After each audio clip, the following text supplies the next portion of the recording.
नमस्कार। आज हम जिनकी बात करने वाले हैं वो हैं भारत के पहले प्रधानमंत्री पंडित जवाहरलाल नेहरू। हम सब उन्हें चाचा नेहरू के नाम से तो जानते ही हैं, बच्चों के प्यारे। जी। लेकिन आज हम थोड़ा गहराई में उतरेंगे, ये समझने की कोशिश करेंगे कि उन्हें आधुनिक भारत का निर्माता आखिर क्यों कहा जाता है। बिल्कुल। और हमारे पास जो जानकारी है, जो स्रोत है, वो नेहरू जी के जीवन की एक, आप कह सकते हैं, पूरी तस्वीर पेश करता है। उनके शुरुआती दिनों से लेकर फिर स्वतंत्रता संग्राम में उनकी क्या भूमिका रही, प्रधानमंत्री के तौर पर उनके फैसले और दुनिया पर उनकी क्या छाप रही। ये सिर्फ घटनाओं की लिस्ट नहीं है। ये स्रोत उनके विचारों को, उनके कामों के पीछे की जो सोच थी, उसे पकड़ने की कोशिश करता है। हाँ, तो आज इसी स्रोत के जरिए हम नेहरू की सोच के जो मुख्य तत्व हैं उन पर बात करेंगे। जैसे लोकतंत्र के लिए उनका कमिटमेंट, सेक्युलरिज्म यानी धर्मनिरपेक्षता पर उनका विचार, फिर वो समाजवादी झुकाव वाली आर्थिक नीतियां और हाँ, खास तौर पर उनकी गुटनिरपेक्ष विदेश नीति। जी। और ये भी देखेंगे कि ये स्रोत उनके चाचा नेहरू वाले पहलू को उनके बड़े विजन से कैसे जोड़ता है। तो चलिए शुरू करते हैं। फिर इस जानकारी को परत दर परत खोलते हैं। स्रोत सबसे पहले उनके शुरुआती जीवन और फिर आज़ादी की लड़ाई में उनके आने की बात करता है। जी। स्रोत बताता है कि 14 नवंबर 1889 को इलाहाबाद में जन्म हुआ। नेहरू जी की पढ़ाई इंग्लैंड में हुई, हैरो और कैम्ब्रिज जैसे जाने माने संस्थानों में। वहां से बैरिस्टर बनकर लौटे, लेकिन जैसा स्रोत इशारा करता है, उनका मन वकालत में लगा नहीं। अच्छा। उस समय जो भारत में माहौल था, आज़ादी की लड़ाई चल रही थी, देश की जो हालत थी, उसने उन्हें कहीं ज्यादा खींचा। गांधी जी से मिलना और उनके विचारों ने नेहरू की पूरी दिशा ही बदल दी। बिल्कुल। स्रोत यही बताता है कि गांधी जी का जो अहिंसक सत्याग्रह का तरीका था, आम लोगों को साथ जोड़ने का उनका जो अंदाज था, उसने नेहरू को बहुत गहराई तक प्रभावित किया। और फिर उन्होंने फैसला किया कि अब पूरी तरह से स्वतंत्रता संग्राम में ही लगना है। ये सिर्फ कोई राजनीतिक बदलाव नहीं था, उनके लिए एक निजी बदलाव भी था। मतलब एक तरह का ट्रांसफॉर्मेशन। हाँ, कह सकते हैं। और स्रोत इस पर भी रोशनी डालता है कि नेहरू सिर्फ गांधी जी के अनुयायी नहीं थे। उन्होंने आंदोलन में अपनी एक अलग सोच, एक अलग नजरिया भी जोड़ा। वो पश्चिम में पढ़कर आए थे, अब दुनिया देखी थी, तो उनके पास एक मॉडर्न, एक इंटरनेशनल आउटलुक था। अच्छा। स्रोत ये दिखाता है कि जहां गांधी जी जड़ों से जुड़कर आंदोलन को एक नैतिक बल दे रहे थे, वहीं नेहरू उसे ग्लोबल कॉन्टेक्स्ट और एक भविष्य का विजन दे रहे थे एक तरह से। उस वक्त नेहरू कांग्रेस के अध्यक्ष थे और उन्हीं की अध्यक्षता में पूर्ण स्वराज यानी पूरी आजादी का प्रस्ताव पास हुआ। जी हाँ, ये बहुत महत्वपूर्ण था। स्रोत के हिसाब से ये सिर्फ एक प्रस्ताव नहीं था, ये आजादी की लड़ाई के लक्ष्य में एक बहुत बड़ा शिफ्ट था। पहले जैसे डोमिनियन स्टेटस की बात होती थी, अब लक्ष्य एकदम साफ था, ब्रिटिश राज से पूरी तरह आजादी। बिल्कुल। और स्रोत ये भी साफ करता है कि ये लक्ष्य सिर्फ बातों में नहीं रहा। नेहरू इसके लिए पूरी तरह सक्रिय रहे। नमक सत्याग्रह हो या फिर 1942 का भारत छोड़ो आंदोलन, वो हमेशा आगे रहे। स्रोत इस बात का भी जिक्र करता है कि इन आंदोलनों में हिस्सा लेने की वजह से उन्हें कुल मिलाकर देखे तो लगभग 9 साल जेल में बिताने पड़े। 9 साल? जी। और जेल में बिताया ये वक्त स्रोत के मुताबिक उनके लिखने, पढ़ने और सोचने के लिए भी काफी अहम साबित हुआ। वहीं उन्होंने डिस्कवरी ऑफ इंडिया जैसी किताबें लिखी। तो स्रोत उन्हें एक ऐसे नेता के तौर पर दिखा रहा है जो सिर्फ मोटिवेट नहीं हुए, बल्कि जिन्होंने स्वतंत्रता संग्राम को एक क्लियर डायरेक्शन और एक मॉडर्न चेहरा दिया। फिर आता है 15 अगस्त 1947, आजादी का दिन। नेहरू भारत के पहले प्रधानमंत्री बनते हैं। स्रोत उनके उस मशहूर ट्रिस्ट विद डेस्टिनी भाषण का जिक्र करता है। हाँ, नियति से साक्षात्कार। स्रोत उस भाषण को सिर्फ एक फॉर्मल घोषणा नहीं मानता, वो उसे नेहरू के सपनों का और भविष्य के भारत के लिए उनकी जो प्रतिबद्धता थी, उसका प्रतीक मानता है। लेकिन प्रधानमंत्री बनने के बाद चुनौतियां तो पहाड़ जैसी थी। हाँ बिल्कुल, देश का बंटवारा हुआ था, लाखों शरणार्थी थे, रियासतों को भारत में मिलाना था, और एक बहुत गरीब, पिछड़ा हुआ देश था जिसे अपने पैरों पर खड़ा करना था। स्रोत के अनुसार नेहरू ने इन चुनौतियों का सामना एक बहुत साफ विजन के साथ किया। और स्रोत उनके इस विजन के 4 मुख्य आधार बताता है ना? लोकतंत्र, धर्मनिरपेक्षता, समाजवाद से प्रभावित आर्थिक योजना और राष्ट्रीय एकता। अगर लोकतंत्र की बात करें तो स्रोत इस पे जोर देता है कि नेहरू ने संसदीय प्रणाली यानी पार्लियामेंट्री सिस्टम, रेगुलर चुनाव, एक स्वतंत्र न्यायपालिका और प्रेस की आज़ादी, इन संस्थाओं को बहुत मजबूती से स्थापित किया। ये उस जमाने में बहुत बड़ी बात थी क्योंकि कई नए नए आज़ाद हुए देश या तो मिलिट्री रूल में जा रहे थे या फिर एक पार्टी तानाशाही की तरफ। सही कहा। स्रोत ये भी बताता है कि नेहरू का लोकतंत्र में विश्वास सिर्फ एक सिस्टम तक नहीं था, वो उनके स्वभाव का हिस्सा था। वो डिबेट, असहमति, इनको महत्व देते थे, चाहे संसद में हो या पार्टी के अंदर।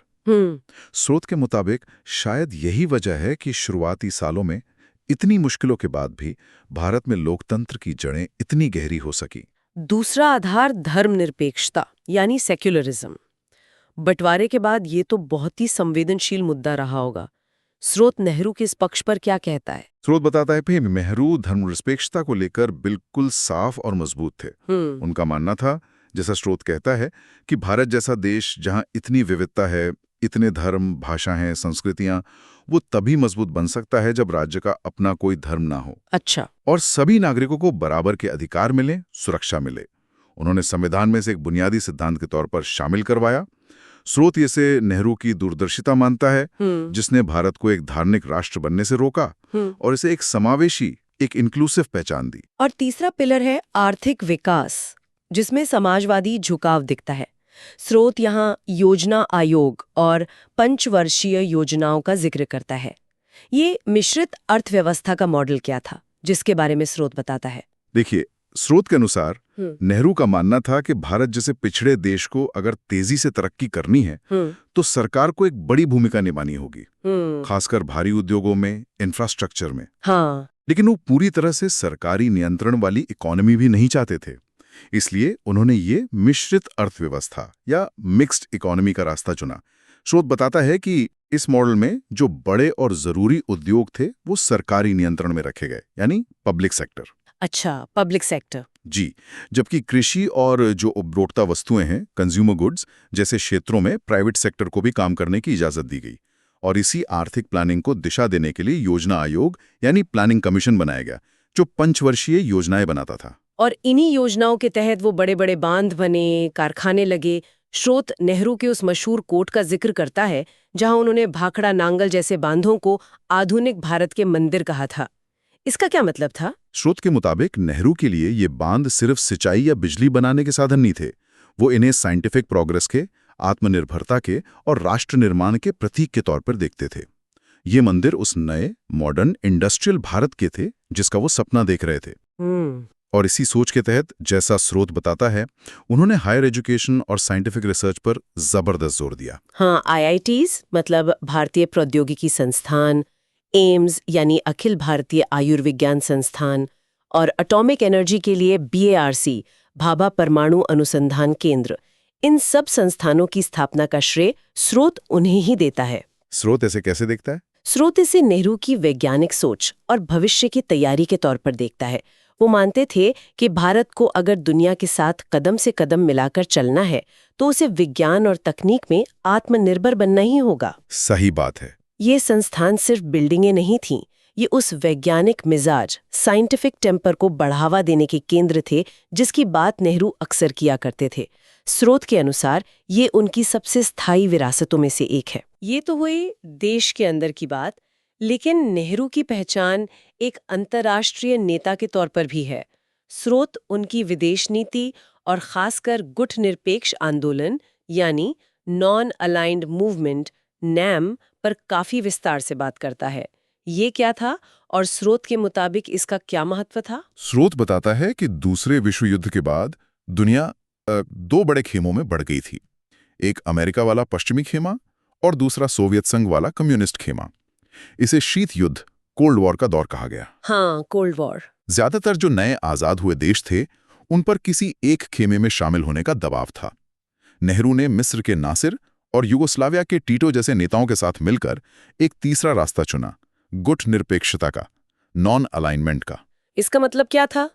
क्या भारत किसी का दोस्त नहीं था या अलग थलग रहना था? फॉरेन पॉलिसी आजादी से तय करेगा, किसी भी मिलिट्री गुट में शामिल नहीं होगा और दुनिया के मुद्दों पर मेरिट के आधार पर, मतलब गुण दोष के आधार पर अपना स्टैंड लेगा।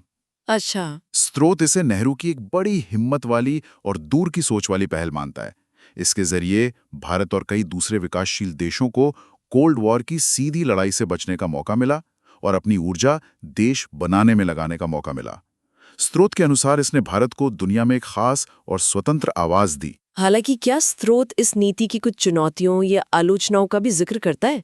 क्योंकि हर नीति की कुछ न कुछ सीमाएं तो होती हैं। हाँ बिल्कुल, स्रोत ये भी संकेत देता है कि गुटनिरपेक्षता को बनाए रखना हमेशा आसान नहीं था। खासकर 1962 में चीन के साथ जो युद्ध हुआ उसने इस नीति पर सवाल खड़े कर दिए सकती थी। फिर भी स्रोत का जो ओवरऑल मूल्यांकन है वो यही है कि उस समय के माहौल में ये भारत के हितों के लिए शायद सबसे सही नीति थी और इसने दुनिया में शांति बनाए रखने में भी योगदान दिया। अब आते हैं उनके उस रूप पर जिससे शायद सबसे ज्यादा लोग जुड़ाव महसूस करते हैं, चाचा नेहरू। स्रोत उनके इस पहलू को कैसे देखता है? क्या ये सिर्फ एक इमेज थी या वाकई में कुछ और था? नहीं, स्रोत इसे सिर्फ एक इमेज नहीं मानता। वो बताता है कि नेहरू को सच में बच्चों से बहुत लगाव था। वो अक्सर कहते भी थे कि बच्चे ही देश का भविष्य हैं और उनकी शिक्षा, उनकी सेहत, उनकी खुशी सबसे जरूरी है। स्रोत के अनुसार ये उनके भविष्य के प्रति जो उनका नजरिया था उसी का एक हिस्सा था। वो भारत के भविष्य को बच्चों की आंखों से देखते थे। उनका जन्मदिन 14 नवंबर बाल दिवस के रूप में मनाया जाना इसी लगाव का प्रतीक है। और उनकी जैकेट पर वो जो गुलाब का फूल लगा रहता था, स्रोत उसका भी जिक्र करता है। हाँ करता है। हाँ, स्रोतों से उनकी सादगी, उनका जो एस्थेटिक सेंस था, सौंदर्य बोध और बच्चों के लिए उनका जो स्नेह था, उसके एक मिले जुले प्रतीक के तौर पर देखता है। ये छोटी सी बात उनकी शख्सियत के मानवीय पहलू को सामने लाती है, जो उनके इतने गंभीर राजनीतिक और बौद्धिक व्यक्तित्व के साथ साथ चलता था। स्रोत यही दिखाता है कि वो एक बहुत कॉम्प्लेक्स और मल्टी डायमेंशनल व्यक्ति थे। एक स्टेट्समैन, एक विचारक, एक लेखक और साथ ही एक प्यार करने वाले चाचा भी। स्रोत उनके लेखन का भी जिक्र करता है। Discovery of India, glimpses of world history, उनकी चिट्ठियां, ये उनके व्यक्तित्व के बारे में क्या बताता है? स्रोत के मुताबिक उनका लिखना ये दिखाता है कि वो सिर्फ एक राजनेता नहीं थे, बल्कि एक गहरे विचारक, एक इतिहासकार और एक बहुत अच्छे गद्य लेखक भी थे। उनकी किताबों से भारत के इतिहास, उसकी संस्कृति और दुनिया को लेकर उनकी जो गहरी समझ थी उसका पता चलता है। हाँ। और जेल में लिखी गई ये किताबें दिखाती हैं कि मुश्किल हालात में भी उनका जो इंटेलेक्चुअल जीवन था वो कितना एक्टिव था। स्रोत उन्हें एक ऐसा नेता मानता है जो कर्म के साथ साथ चिंतन को, सोचने विचारने को भी उतना ही महत्व देता था।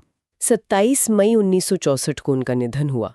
स्रोत उनकी विरासत का, उनकी लेगेसी का मूल्यांकन कैसे करता है? स्रोत नेहरू को आधुनिक भारत के मुख्य वास्तुकारों में, मतलब चीफ आर्किटेक्ट्स में से एक मानता है। वो कहता है कि नेहरू ने जिन लोकतांत्रिक संस्थाओं की नींव रखी, जो धर्मनिरपेक्ष मूल्य स्थापित किए, वैज्ञानिक सोच को बढ़ावा दिया और जो विदेश नीति अपनाई, वो आज भी भारत की पहचान का एक बड़ा हिस्सा हैं। बेशक उनकी नीतियों और फैसलों की आलोचनाएं भी हुई हैं और होती हैं, जिसका जिक्र स्रोत भी करता है, जैसे कश्मीर मुद्दा या चीन नीति। लेकिन स्रोत का निष्कर्ष यही है कि नेहरू ने भारत को मुश्किल शुरुआती सालों में एक स्थिरता दी और उसे तरक्की के रास्ते पर डाला। तो अगर हम इस स्रोत से मिली सारी जानकारी को एक साथ देखें तो नेहरू की तस्वीर कैसे उभरती है? स्रोत उन्हें एक ऐसे नीडा के रूप में पेश करता है जिसने पहले तो आज़ादी की लड़ाई को पूर्ण स्वराज का लक्ष्य दिया और उसके लिए संघर्ष किया। फिर प्रधानमंत्री के तौर पर उन्होंने एक बिखरे हुए देश को जोड़ा, लोकतंत्र और धर्मनिरपेक्षता की नींव डाली और एक प्लान के साथ आर्थिक और वैज्ञानिक विकास का रास्ता खोला। IITs, एम्स, बड़े बांध, योजना आयोग, ये सब उसी विजन का हिस्सा थे। हाँ बिल्कुल। और अंतर्राष्ट्रीय स्तर पर उन्होंने भारत को गुटनिरपेक्षता के जरिए एक स्वतंत्र पहचान दिलाई। हाँ, और साथ ही उनकी वो चाचा नेहरू वाली छवि जो बच्चों और देश के भविष्य के लिए उनके लगाव को दिखाती है, और उनका लेखन जो उनकी बौद्धिक गहराई को सामने लाता है। स्रोत उन्हें सिर्फ एक शासक नहीं बल्कि एक निर्माता, एक विचारक और एक सपने देखने वाले के रूप में चित्रित करता है। बिल्कुल, स्रोत यही रेखांकित करता है कि नेहरू का प्रभाव उनके जीवन काल से कहीं आगे तक जाता है।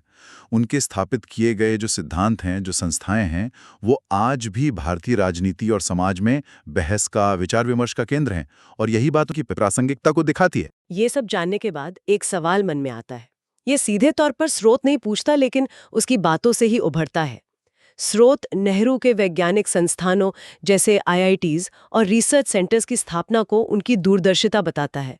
आज जब भारत टेक्नोलॉजी और इनोवेशन में दुनिया में अपनी जगह बना रहा है, तो ये सोचना लाजमी है कि नेहरू द्वारा डाली गई उस नींव ने इस सफलता में असल में कितनी और किस तरह की भूमिका निभाई है। क्या उन संस्थानों ने वाकई उस वैज्ञानिक मिजाज को उस हद तक बढ़ावा दिया जिसकी कल्पना शायद नेहरू ने की थी? इस पर और गहराई से सोचा जा सकता है। ये वाकई एक बहुत महत्वपूर्ण सवाल है। इस पर आगे भी सोचा जा सकता है, बिल्कुल। आज की इस गहरी बातचीत के लिए बस इतना ही। उम्मीद है नेहरू के जीवन और उनके योगदान को स्रोत के इस नजरिए से समझने में मदद मिली होगी।